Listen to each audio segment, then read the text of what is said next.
कैसे आप सब, आई होप आप सब अच्छे होंगे, मस्त होंगे। तो दोस्तों आज का न्यू ब्लॉग वीडियो बहुत ही शानदार होने वाला है, क्योंकि भोजपुरी गाना आप सभी को सुनाने वाले हैं, दिल धड़कता केहू के प्यार में। तो दोस्तों ये गाना आप सब जरूर वीडियो सुनिएगा, पूरा लास्ट तक वीडियो को देखिएगा। अगर अच्छा लगेगा गाना तो वीडियो को लाइक करके चैनल को जरूर सब्सक्राइब कर लीजिएगा।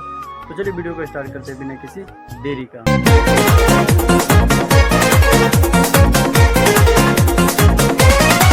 ओ दिल धड़कता केहू के प्यार में, केहू के प्यार में। दिल धड़कता केहू के प्यार में, केहू के प्यार में। मन मस्त भइल बा मस्ती में, दिल बैठल प्यार के कश्ती में।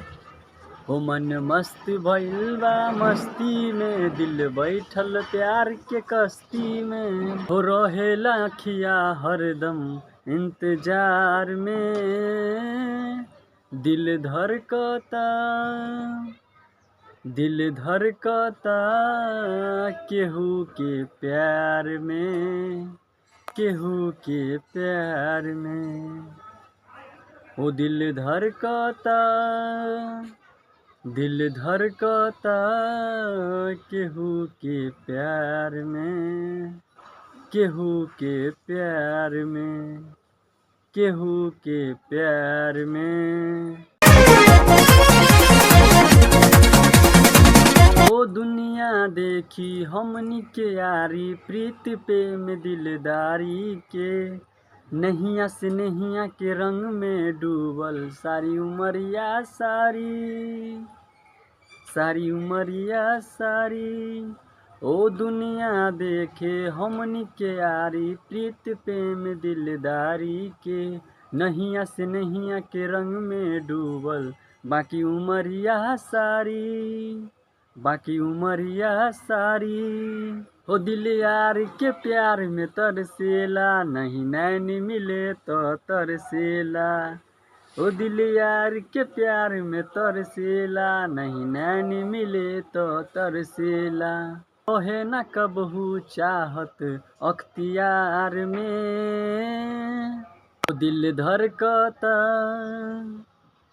धड़कता केहू के प्यार में, केहू के प्यार में, केहू के प्यार में।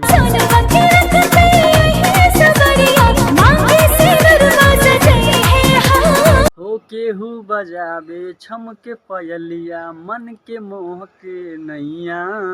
हो बन जाइब हम जिंदगी भरला, केहू के आपन सैया, केहू के आपन सैया। केहू बजावे छम के पयलिया, मन के मेत मोर नैया। बन जाइब हम जिंदगी भरला, केहू के आपन सैया, केहू के आपन सैया। हो अब समय कटे ना बिन सजनी के, चहके लागल चिरई चहकी। हो अब समय कटे ना बिन सजनी के, चहके लागल चिरई चहकी। हो देवो संतल झूमे इन बहार में। दिल धड़कता केहू के प्यार में, केहू के प्यार में, केहू के प्यार में, केहू के प्यार में, केहू के प्यार में, केहू के प्यार में।